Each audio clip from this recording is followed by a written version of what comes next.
Hola a todos y bienvenidos a una edición más de Conceptos Bíblicos. El título de esta semana es El extranjero dentro de tus puertas. La semana pasada mi esposa compartió conmigo una manera de ver la humildad que yo nunca había tenido en cuenta. Ella me dijo que la humildad para Dios consiste en renunciar a Él mismo para entregarse en amor por los demás. Esto concuerda perfectamente con lo que enseñó Pablo en Filipenses 2, del 5 al 8. Él dice: que haya en ustedes el mismo sentir que hubo en Cristo Jesús, quien siendo en forma de Dios, no escatimó el ser igual a Dios como cosa a que aferrarse, sino que se despojó a sí mismo y tomó forma de siervo, y se hizo semejante a los hombres, y estando en la condición de hombre se humilló a sí mismo y se hizo obediente hasta la muerte y muerte de cruz. Y yo te pregunto, ¿qué crees que le estaba enseñando Dios a Israel al pedirle que amara a los extranjeros? ¿Era necesario que Israel renunciara a algo para poder amar a los extranjeros? ¿A qué necesitaba renunciar Israel? Pero mucho más importante, ¿de qué manera esto se relaciona con nosotros hoy? Comencemos.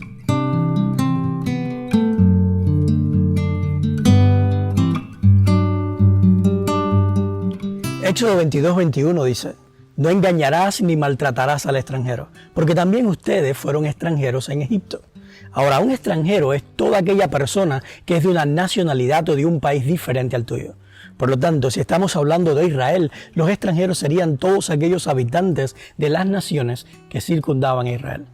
Sin embargo, en el contexto de Israel y según la cosmovisión que ellos tenían, el mundo estaba dividido en dos grupos: los israelitas y los que habitaban o los habitantes de las naciones, o lo que es lo mismo, el pueblo de Dios y sus enemigos. Eso quiere decir que en el contexto de Israel, el no engañar ni maltratar a los extranjeros significaba no engañar ni maltratar a sus enemigos.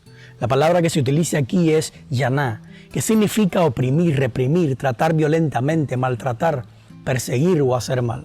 En otras palabras, Dios estaba llamando a Israel a no oprimir, no reprimir, no tratar violentamente, no maltratar ni perseguir, ni hacerle algún mal a aquellas personas que habitaban la tierra en que Él mismo les había prometido dar. Y la pregunta sería, ¿fue esto lo que hizo Israel con las naciones que estaban a su alrededor? Pero Dios no se quedó ahí, sino que fue un poco más allá, algo que siempre hace para desafiar lo que somos. Y en Deuteronomio 10:19 le dijo: por tanto, amarás al extranjero, porque extranjeros fueron ustedes en la tierra de Egipto. Si se dan cuenta, en Éxodo, Dios solo le pidió a Israel que se abstuviera de hacerle algún mal a los extranjeros o a sus enemigos. Pero abstenerse de hacer el mal no es necesariamente amar, porque el amor no es pasivo, sino que el amor conlleva en sí mismo acción. Por lo tanto, Dios acá le está diciendo, al abstenerse de hacerle daño a los extranjeros, fue solo el comienzo. Mi objetivo con ustedes es que puedan seguir creciendo y lleguen a amarlos, y que ese amor pueda ser expresado de maneras prácticas y tangibles. Es por eso que en Deuteronomio 24:19 al 22, Dios les dice: cuando recojas la cosecha de tu campo y olvides una gavilla, no vuelvas a ella. Déjala para el extranjero, el huérfano y la viuda. Así el Señor tu Dios bendecirá todo el trabajo de tus manos. Cuando sacudas los olivos, no rebusques en las ramas, las aceitunas que queden. Déjalas para el extranjero, el huérfano y la viuda. Cuando coseches las uvas de tu viña, no repases las ramas, los racimos que queden, déjalos para el inmigrante, el huérfano y la viuda. Recuerda que fuiste esclavos en Egipto. Por eso te ordeno que actúes con justicia. Y en Deuteronomio 26, del 12 al 13, haciendo referencia al diezmo, les dice: cuando ya hayas apartado la 10ª parte de todos tus productos del tercer año, que es el año del diezmo, se lo darás al levita, al extranjero, al huérfano y a la viuda, para que coman y se sacien en tus ciudades. Entonces le dirás al Señor tu Dios: ya he retirado de mi casa la porción consagrada a ti, y se la he dado al levita, al extranjero, al huérfano y a la viuda, conforme a todo lo que tú me mandaste. No me he apartado de tus mandamientos ni los he olvidado. Y el sabio Salomón, en Proverbios 25, del 21 al 22, dijo: si tu enemigo tiene hambre, dale de comer; si tiene sed, dale de beber. Actuando así, harás que se avergüence de su conducta, y el Señor te lo recompensará. Y yo te pregunto, ¿no eran estas maneras prácticas y tangibles en las que Israel le podía mostrar a sus enemigos que ellos no estaban para hacerles daño, sino para amarlos? ¿Qué estaba tratando de crear Dios en el corazón de Israel por medio de decretos y ordenanzas como estas? Como hemos visto anteriormente, Israel había elegido obedecer antes de vivir por fe en cada palabra que sale de la boca de Dios. Es por eso que Dios les revela su carácter por medio de leyes y estatutos. Pero el objetivo no era lograr en ellos mera obediencia, sino despertar en ellos el amor. ¿Te imaginas qué hubiera sucedido si Israel, cuando sacaba el diezmo de sus cosechas, no solo lo hubiera dado al extranjero dentro de sus ciudades, sino que lo hubiera compartido con las demás naciones? ¿Te imaginas qué hubiera sucedido si Israel se hubiera tomado en serio la promesa de Dios de bendecir a todas las familias de la tierra por medio de ellos? ¿Te imaginas qué sería del mundo hoy si nosotros nos tomáramos en serio la promesa de Dios de bendecir a todas las familias de la tierra por medio nuestro?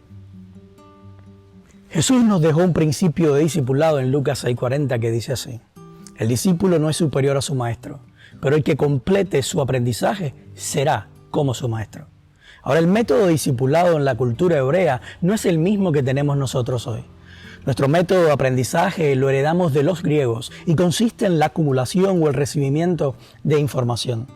Mientras más definiciones correctas tengamos, mientras más verdades profesemos y mientras más información detallada de acontecimientos, eventos históricos, bíblicos y proféticos tengamos, mejores discípulos nos creemos y más cerca de Dios nos ven los demás que participan del mismo método de aprendizaje. Sin embargo, no hay nada más lejos de la realidad que esto. Es por eso que Jesús, cuando llamó a sus discípulos, siempre lo hizo con la palabra sígueme. Porque seguir a Jesús no es saber todos los detalles de su historia, ni creer en eventos o sucesos específicos de su vida, como su nacimiento, naturaleza, muerte y resurrección, sino que seguir a Jesús es morir yo para que viva Él. Y en el proceso nacemos del Espíritu y resucitamos en Él. ¿A dónde voy con todo esto? A que Dios tomó a Israel de entre todos los pueblos de la tierra y lo hizo su especial tesoro. Los separó, los apartó para poner en ellos su imagen y manifestar al mundo su gloria. En otras palabras, Dios abrió los cielos para Israel y su descendencia. Sin embargo, todo esto era parte del aprendizaje o del proceso de discipulado, porque para renunciar a todo, primero hay que tenerlo todo. Y para bajar, primero hay que estar arriba. Porque es ahí que podemos experimentar el mismo sentir que hubo en Cristo Jesús, quien siendo en forma de Dios, no estimó el ser igual a Dios como cosa que aferrarse, sino que se despojó a sí mismo y tomó forma de siervo, humillándose hasta el punto de entregarse por la humanidad. Es por eso que Pablo dice en Filipenses 2, del 3 al 4, no hagan nada por egoísmo o vanidad. Más bien, con humildad, consideren a los demás como superiores a ustedes mismos. Cada uno debe velar no solo por sus propios intereses, sino también por los intereses de los demás. Y esto incluía los intereses de los extranjeros, o lo que es lo mismo, los intereses de sus enemigos. Para que Israel completara su aprendizaje y fuera igual a su maestro, teniendo el mismo sentir que Jesús tenía por la humanidad, Israel necesitaba renunciar a la gloria que implicaba ser especial tesoro, por sobre todos los pueblos. En otras palabras, el ser el especial tesoro de Dios no debía ser algo a lo cual aferrarse, sino algo a lo cual estaban dispuestos a renunciar por amor a las naciones. Ellos debían con humildad considerar a las demás naciones, como superiores a ellos mismos, porque ese es el amor de Dios que no busca lo suyo, según 1 Corintios 13:5. En cambio, su orgullo los llevó a considerar a las naciones como inferiores a ellos, y de ahí a verlos como enemigos, desearles la muerte e incluso llevarlo al hecho. Hay una línea bien fina que casi siempre se cruza. Israel se enfocó tanto en obedecer leyes y mandamientos para así ellos obtener vida, que se olvidaron de seguir aquel que es la vida y que nos lleva a morir, para solo entonces hacernos canales de vida para el resto del mundo. Y yo te pregunto, ¿qué clase de discípulo eres tú? ¿Qué es más importante para ti? ¿Salir victorioso en un debate doctrinal o teológico o renunciar a la victoria por tal de relacionarte con aquel que cree diferente a ti? ¿Cómo prefieres ser identificado? ¿Como alguien que tiene el conocimiento de la verdad o como alguien que sigue a la verdad? ¿Estarías dispuesto o dispuesta a renunciar a ser llamado o llamada nación santa, pueblo escogido de Dios, si eso implica que otros puedan serlo? En especial por aquellos que ves como tus enemigos. Si hubiera un cupo limitado para salvados en el cielo, ¿buscarías la forma de entrar dentro de ese cupo, cueste lo que cueste? ¿O serías capaz de quedarte afuera para cederle tu lugar a la persona que más daño te ha hecho. Deuteronomio 24, 10 al 13 dice: cuando le hagas un préstamo a tu prójimo, no entres en su casa ni tomes lo que te ofrezca en prenda. Quédate afuera y deja que él mismo te entregue la prenda. Si es pobre y en prenda te ofrece su manto, no se lo retengas durante la noche. Devuélveselo antes de la puesta de sol, para que se cubra con él durante la noche. Así estará él agradecido contigo y tú habrás actuado con justicia a los ojos del Señor tu Dios. Hay algo bien importante que quiero destacar de esta ordenanza que Dios le da a Israel, y es lo que significa hacer justicia a los ojos de Dios. Según el diccionario, justicia es el principio moral que inclina a obrar y juzgar respetando la verdad y dando a cada uno lo que le corresponde. Y yo te pregunto, ¿es esta la definición de justicia que podemos sacar en Deuteronomio 24 del 10 al 13? Supongamos que vas a una casa de empeño porque necesitas urgentemente un préstamo para pagar la cirugía de un ser querido que lucha entre la vida y la muerte. Como la cirugía es bien costosa, lo único que puede cubrirla es dejando como garantía las llaves de tu casa hasta que retornes el dinero prestado. Pero para desgracia tuya es la temporada de invierno y se esperan temperaturas por debajo de cero. Ahora, según la definición de justicia del diccionario, el prestamista estaría siendo injusto si toma las llaves de tu casa y te deja sin un lugar caliente donde pasar el invierno. Por supuesto que no, porque él está dándote lo que mereces como parte del convenio o del pacto que se ha establecido para el préstamo. Tal vez, si tú logras cancelar al menos la mitad del dinero prestado, el prestamista pudiera considerar hacer una concesión de dejarte pasar la noche en el calor de tu casa. Pero no está obligado a hacerlo. Y eso no lo hace ser injusto delante de la ley. Pero ¿qué pasaría delante de Dios o delante de los ojos de Dios? Según lo que dice Dios en este pasaje de Deuteronomio, el prestamista estaría actuando injustamente si le niega el derecho de dormir en un lugar caliente, aún sin que el deudor haya saldado un solo centavo de su deuda. ¿Sabes por qué? Porque la justicia de Dios no busca satisfacer una ley, sino restablecer personas y en especial restablecer relaciones. Es por eso que la justicia de Dios no persigue darle a las personas lo que se merecen según su delito o según la ley, sino restablecer al ser humano en su relación con Dios por medio de la gracia y la manifestación de su bondad que nos conduce al arrepentimiento. Romanos 2:4. De la misma manera, en los versos 19 al 22 del mismo capítulo de Deuteronomio, Dios le pide a Israel que dejen atrás parte de sus cosechas para que se alimenten las viudas, los huérfanos y los extranjeros que no tienen que comer. Y a esto él llama actos de justicia. Jeremías 22:3 también dice, es mucho más claro al decirlo, dice, así dice el Señor, practiquen el derecho y la justicia, libren al oprimido del poder opresor. No maltraten ni hagan violencia al extranjero, ni al huérfano ni a la viuda, ni derramen sangre inocente en este lugar.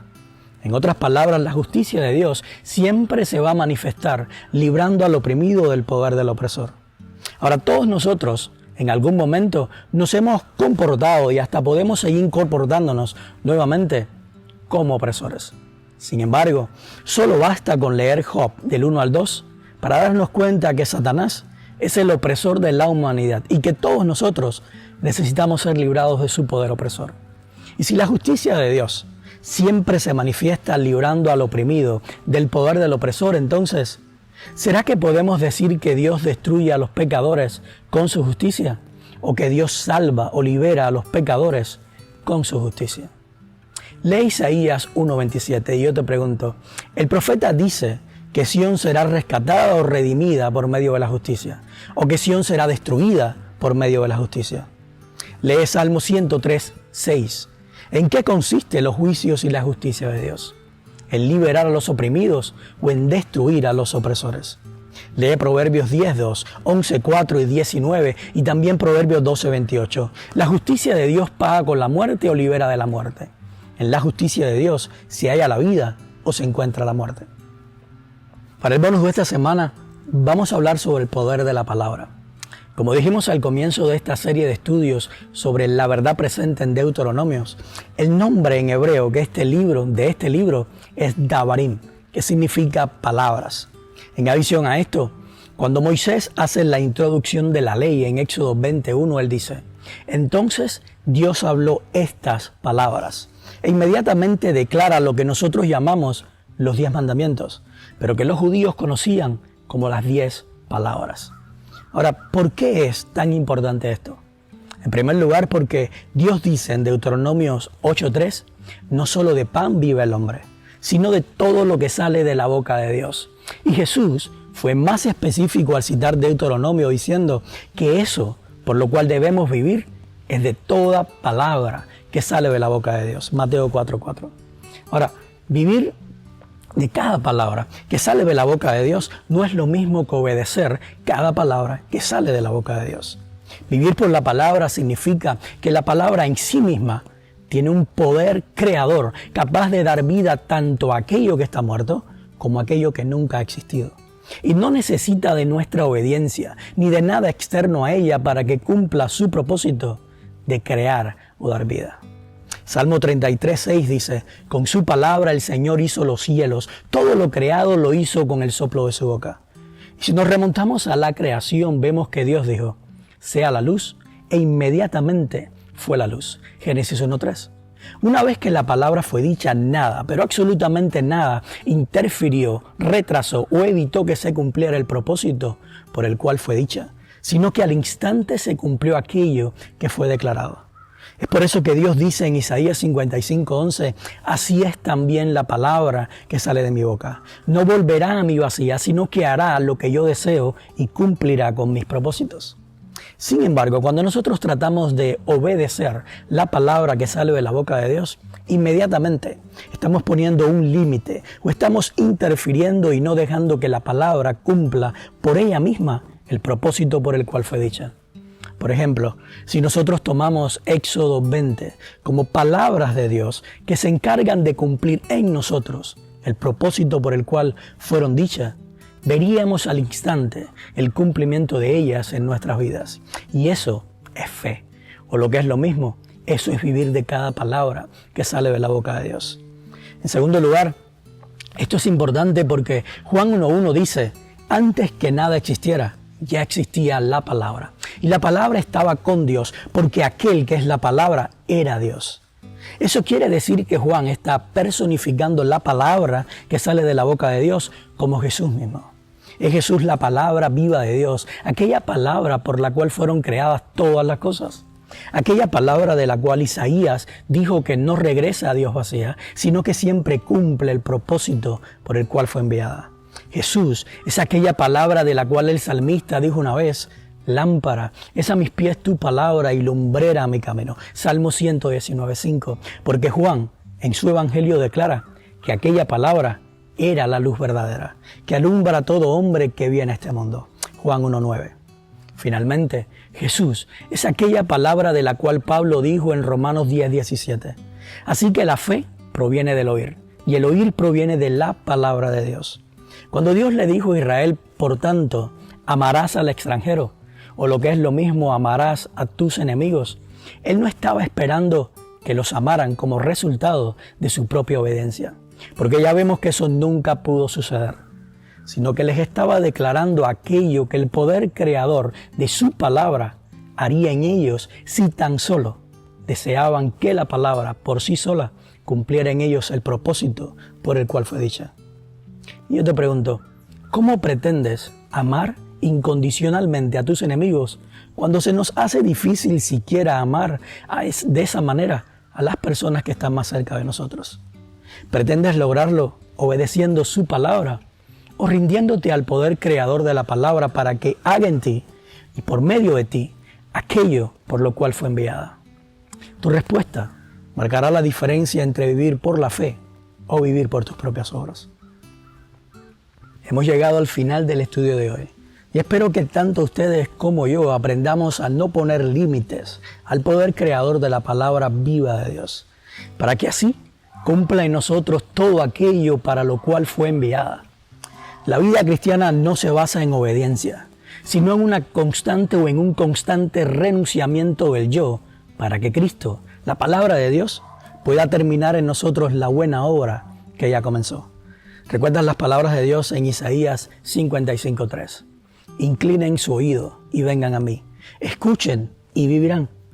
Y haré en ustedes, o haré con ustedes un pacto eterno, que es el de mi invariable misericordia por David. Que Dios los bendiga y nos vemos la próxima semana.